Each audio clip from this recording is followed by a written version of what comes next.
Shri Gita Rameswaram trust ने मालवा रत्न अलंकरण समारोह के जरिए स्वर्गीय रामेश्वर पटेल को याद किया। स्वर्गीय रामेश्वर पटेल के जन्मदिन पर हर वर्ष किया जाता है आयोजन। मालवा के किसान, झांकी निर्माता कलाकार हुए सम्मानित। पैरालंपिक महिला खिलाड़ी भी हुई सम्मानित। बोले पूर्व मंत्री सज्जन सिंह वर्मा। रामेश्वर पटेल किसानों के हित में बात करने वाले दिग्गज नेता थे। यह आयोजन उनको याद करने का सबसे अच्छा तरीका। युवा कांग्रेस अध्यक्ष मितेंद्र सिंह ने स्वर्गीय रामेश्वर पटेल को परोपकारी नेता बताया। कार्यक्रम आयोजक और कांग्रेस के राष्ट्रीय सचिव सत्यनारायण पटेल ने कहा, हम इस आयोजन के जरिए किसानों का सम्मान तो करते ही हैं, आगे से हम उनके संघर्ष में मददगार होंगे। देखिए, हमारे मध्य प्रदेश के बहुत कद्दावर नेता कांग्रेस की राजनीति में आदरणीय रामेश्वर पटेल साहब थे। हर वर्ष उनकी याद में एक कार्यक्रम नहीं, कम से कम हर महीने एक कार्यक्रम होता है। और आज इंदौर में जो झांकियों की परंपरा बरसों से चली आ रही है, उसके कलाकारों को, साज सज्जा वालों को, जो झांकियों से जुड़ा हर तबका है, आज उसको इस मंच से सम्मानित किया। तो एक ऐसी शख्सियत जिसने अपने जीवन में सहकारिता जगत से लेके सड़क की राजनीति तक कांग्रेस के झंडे को बहुत मजबूती से संभाल के रखा था, उनकी याद में हम एक कार्यक्रम करते हैं, उन्हें याद करते हैं। उनके सुपुत्र सत्यनारायण पटेल हमारी अखिल भारतीय कांग्रेस के राष्ट्रीय सचिव हैं, वो भी उनके नक्श कदम पे चल रहे हैं। तो निश्चित रूप से ये परिवार मील का पत्थर कांग्रेस के लिए साबित हो।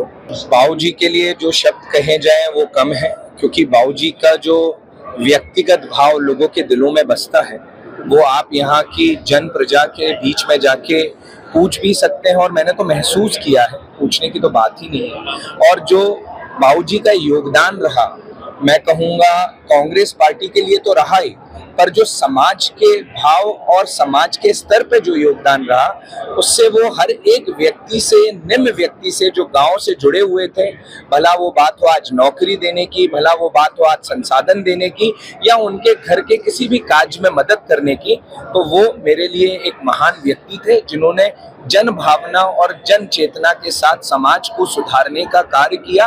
और समाज में एक व्यक्तित्व का जो भाव होता है, जो आज हम कहीं ना कहीं राजनीति में महसूस करते हैं, ये उनसे हमें सीखना चाहिए कि समाज के अंदर, एक नेता के अंदर चरित्र का जो भाव होता है और चरित्र का जो निर्माण होता है, वो करके अगर हम राजनीति और समाज सेवा करते हैं, तो मैं ये मानता हूँ वो व्यक्ति, वो हर एक व्यक्ति के दिल में जगह बनाता है, जो सदैव अपने चरित्र और अपने व्यक्तित्व भाव से राजनीति में जन सेवा करे। और सबसे मुख्य बात, नियत, जो राजनीति के लिए जो एक भाव होता है, वो बाबूजी के अंदर इस पूर्ण रूप से जगी हुई थी कि वो एक अच्छे नियत के साथ समाज में सुधार का कार्य करते थे। वो फल की तरफ नहीं देखते थे, वो ये समझते थे कि मैं किस भाव से कर्म करूं जिससे मेरे जनता को लाभ मिले, मेरी प्रजा को लाभ मिले।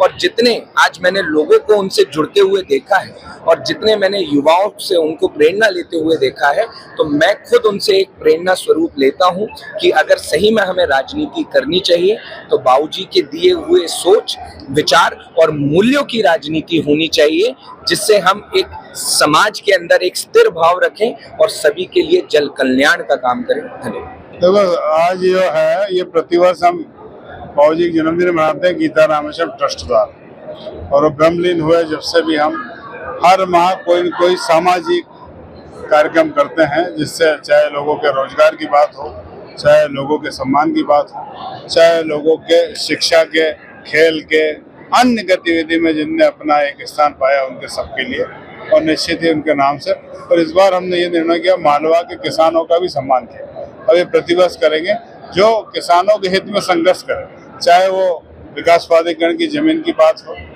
चाहे किसान की जमीन किसी भी स्कीम में ली गई हो, उन सबका संघर्ष जो करता है किसान, चाहे फसल का मिनिमम सपोर्ट प्राइस नहीं मिल रही हो और उसका संघर्ष करता हो, उन सब किसानों का सम्मान करने का भी ट्रस्ट ने फैसला लिया है। वो भी हम एक हमारे किसान नेता थे रामेश्वर जी पटेल साहब, उनकी याद में ये भी एक शुरुआत की। देखो आज तो सवाल ये था कि आज हमने किसानों को सम्मान दिया, लेकिन आने वाले समय में बहुत जल्दी रणनीति बना रहे हैं कि देश के अन्नदाता का मिनिमम सपोर्ट प्राइस मिलना चाहिए।